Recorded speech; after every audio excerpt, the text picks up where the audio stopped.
Hello friend, welcome to your own channel Daily Stock. तो दोस्तों, इस वीडियो के अंदर हम स्मृति ऑर्गेनिक के डिटेल्ड एनालिसिस के बारे में बात करेंगे और जानेंगे कि आपको स्मृति ऑर्गेनिक के अंदर इन्वेस्ट करना चाहिए या नहीं।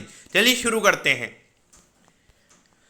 तो देखिए, सबसे पहले हम ये जानेंगे कि ये कंपनी क्या काम करती है। तो देखिए, ये जो कंपनी है 1989 में ये कंपनी स्टार्ट हुई थी, यानी कि मोर देन 30 ईयर्स इस कंपनी को स्टार्ट हुए हो चुके हैं।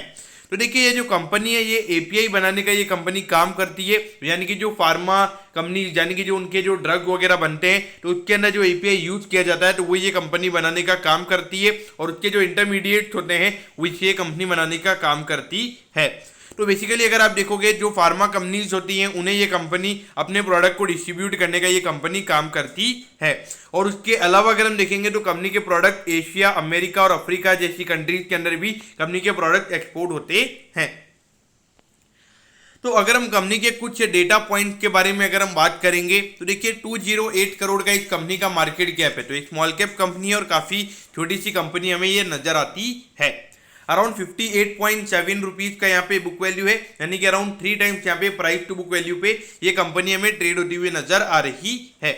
अगर हम आरओसी के नंबर की बात करेंगे तो अराउंड 20% का रिटर्न ऑन कैपिटल एम्प्लॉयड है, और आरओई का नंबर भी हमें यहाँ पे 16% पे नजर आता है। तो देखिए, एक छोटी कंपनी है तो छोटी कंपनी के हिसाब से अगर हम देखेंगे तो ये रिटर्न रेशियोज के नंबर हमें यहाँ पे अच्छे नजर आते हैं।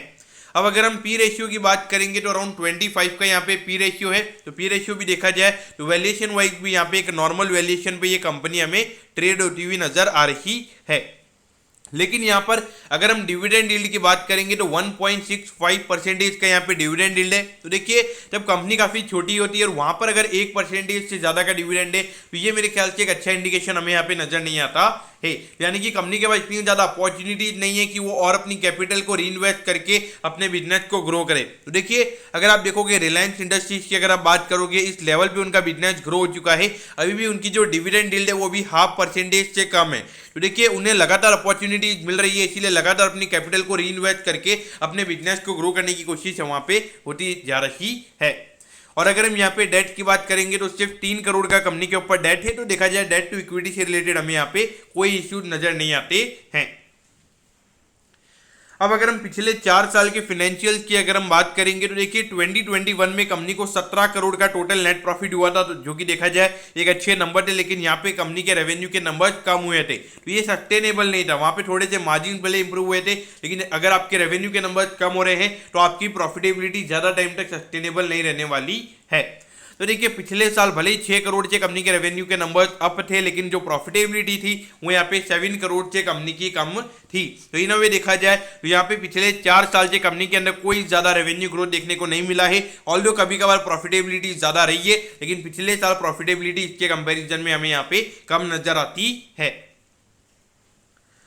अब अगर हम कंपनी के पिछले कुछ क्वार्टर्स के नंबर्स की अगर हम बात करेंगे तो देखिए, यहाँ पे 32 करोड़ के कंपनी के रेवेन्यू के नंबर्स थे। फिर उसके बाद में अगर हम बात करेंगे तो फिर उसके बाद में अगले सितंबर 2020 में कंपनी का रेवेन्यू का नंबर हमें यहाँ पे उससे ज़्यादा आता हुआ नजर आया था। फिर उसके बाद अगर हम देखेंगे दिसंबर, मार्च, ये दोनों क्वार्टर्स में कंपनी के नंबर इस क्वार्टर से कम थे। फिर उसके बाद में जून 2021 जहाँ पे हमने कोविड की सेकंड वेव देखी थी, तो वहाँ पे भी ये नंबर हमें कम नजर आता है। फिर दिसंबर 2021 में कंपनी ने फिर से वो रेवेन्यू के नंबर्स हमें यहाँ पे रिपोर्ट होते हुए नजर आ रहे थे। तो इन वे देखा जाए तो यहाँ पे अगर आप देखोगे ऑलमोस्ट ये 3 साल का डेटा हमें यहाँ पे नजर आता है, और कंपनी के अंदर कोई ज्यादा रेवेन्यू ग्रोथ हमें यहाँ पे देखने को नहीं मिल रही है। हाईएस्ट टू हाईएस्ट हमें नंबर अगर हम पर क्वार्टर की अगर हम बात करेंगे तो हमें यहाँ पे 36 करोड़ पे नजर आता है। तो अगर हम फाइनेंशियल ट्रेंड की अगर हम बात करेंगे, खास करके क्वार्टरली नंबर्स के ट्रेंड की भी अगर हम बात करेंगे, तो यहाँ पे कोई ज्यादा हमें ग्रोथ देखने को नहीं मिल रही है।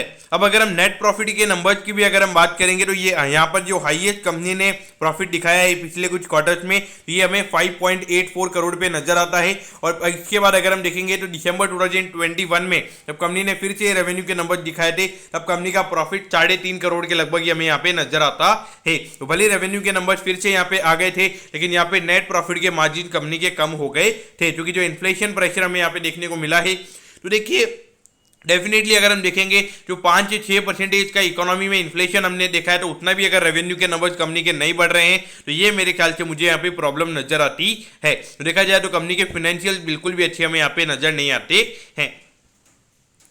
अब अगर हम शेयर होल्डिंग पैटर्न की अगर हम बात करेंगे तो देखिए यहाँ पे प्रमोटर्स ने अपनी होल्डिंग को बढ़ाया था, फिर उसके बाद में लगातार 2 क्वार्टर्स में प्रमोटर्स की होल्डिंग कम हुई थी, फिर उसके बाद अगर हम देखेंगे तो रिसेंट क्वार्टर में प्रमोटर्स की होल्डिंग यहाँ पे 0.12% से बढ़ी है। तो देखा जाए तो इतना कोई बढ़िया promoters wise share holding pattern नहीं है, लेकिन ये एक अच्छी बात है कि 63% की होल्डिंग यहाँ पे प्रमोटर्स के पास हमें नजर आती है। अब अगर हम पब्लिक की होल्डिंग की बात करेंगे तो अराउंड 36.49% की होल्डिंग है।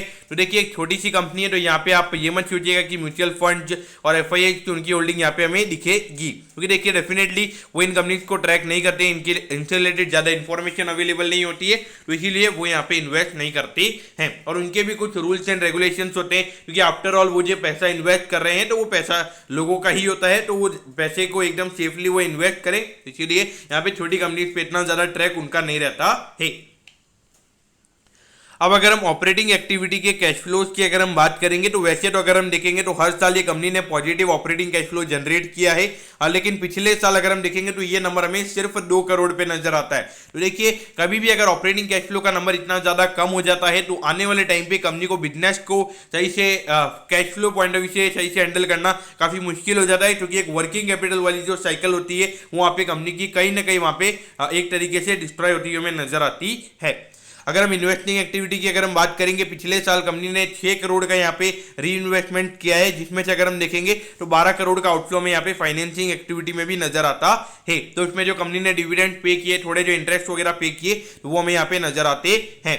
तो इन वे देखा जाए तो कंपनी का जो इन्वेस्टिंग एक्टिविटी और जो फाइनेंसिंग एक्टिविटी का जो आउटफ्लो हम देखेंगे तो हमें पिछले साल जो कंपनी ने पॉजिटिव कैश फ्लो कंपनी ने जनरेट किया था तो उससे कंपनी ने वहां पे इसे यूटिलाइज किया है। तो एट दी एंड अगर हम देखेंगे क्या आपको यहाँ पे इसमें इन्वेस्ट करना चाहिए या नहीं, तो देखिए पिछले 5 साल में तो काफी फिनोमिनल रिटर्न्स हमें यहाँ पे देखने को मिले हैं। 499% के रिटर्न्स यहाँ पे स्टॉक ने दिए हैं। तो देखिए भले ही बिजनेस के पॉइंट ऑफ व्यू से इतनी ज्यादा ग्रोथ हमें देखने को नहीं मिली है, लेकिन स्टॉक प्राइस के पॉइंट ऑफ व्यू से यहाँ पे काफी फिनोमिनल रिटर्न्स है। और इसका एक ही आंसर है, वो है कंपनी का जो मार्केट कैप है वो काफी कम रहा था, क्योंकि देखिए अभी अराउंड 200 करोड़ के लगभग का मार्केट कैप है, यानी कि 5 टाइम्स यहाँ पे हो चुका है। तो यानी कि पहले अराउंड 50 करोड़ के लगभग ये कंपनी का मार्केट कैप था। तो देखिए अगर आप किसी छोटी कंपनी में इन्वेस्ट करते हैं जिसका मार्केट कैप काफी कम रहता है तो वहां पे ग्रोथ अपॉर्चुनिटीज काफी ज्यादा रहती है, भले स्टॉक का प्राइस बढ़े या ना बढ़े। तो देखिए अभी भी अगर हम देखेंगे ऑल टाइम हाई से अगर हम देखेंगे 50% से भी ज़्यादा ये स्टॉक गिरा हुआ है। लेकिन देखिए एक बिजनेस पॉइंट ऑफ व्यू से, यानी कि यार बिजनेस ग्रो करता रहेगा तो मुझे एक अच्छा पैसा मिलता रहेगा, मेरे स्टॉक का प्राइस भी ग्रो करेगा, तो वैसी चीज़ें मुझे यहाँ पे नजर नहीं आती है, क्योंकि ऑलमोस्ट अगर आप देखोगे पिछले 4 से 5 साल से कोई बिजनेस ग्रोथ हमें यहाँ पे देखने को नहीं मिली है। तो एक बिजनेस के पॉइंट ऑफ व्यू से, यानी कि एक लॉन्ग टर्म इन्वेस्टर है उसने यहाँ पे इन्वेस्ट नहीं करना चाहिए। लेकिन देखिए एक ऑर्गेनिक अगर हम देखेंगे, अगर आपको एपीआई बिजनेस के लिए इन्वेस्ट करना है, आपको लगता है कि एपीआई वाला जो थीम है मार्केट में काफी अच्छा परफॉर्म करेगा, तो वहां पे एज ए ये छोटी कंपनी ये भी एक अच्छा परफॉर्म कर सकती है। तो यहाँ पे मेरे ख्याल से आपने ये सोच के लेना चाहिए कि अगर आप जितना भी इन्वेस्ट कर रहे हो वो अगर आप लूज भी कर लो तो आपको कोई फर्क नहीं पड़ेगा। लेकिन ये कि कंपनी एक प्रॉफिटेबल कंपनी है, एक लॉस मेकिंग बिजनेस नहीं है, तो वहाँ पे एक तरीके से अगर देखा जाए तो मुझे नहीं लगता है कि आप 50% से ज़्यादा कैपिटल अपना यहाँ पे गवाओगे अगर कुछ यहाँ पे सिचुएशन अगर उल्टी होती है तो मेरे ख्याल से मैं यही बोलूँगा कि long term point of view से इन्वेस्ट नहीं करना चाहिए, यानी कि एक बढ़िया कंपनी है, बिजनेस ग्रो करता रहेगा, उस पॉइंट ऑफ व्यू से आपने यहाँ पे इन्वेस्ट नहीं करना चाहिए। आपने ये सोच के इन्वेस्ट करना चाहिए आप जो भी अमाउंट डाल रहे हो अगर आप लूज भी कर दो आपको उससे कोई फर्क नहीं पड़ेगा। तो दोस्तों मैं होप करता हूँ कि स्मृति ऑर्गेनिक के पूरे डिटेल्ड एनालिसिस के बारे में आपको सब कुछ समझ में आ गया होगा। अगर आपकी कोई भी क्वेरीज है आप कमेंट कीजिए, मैं जरूर आपके कमेंट पर रिप्लाई करूंगा। ओके दोस्तों, thank you, have a nice day.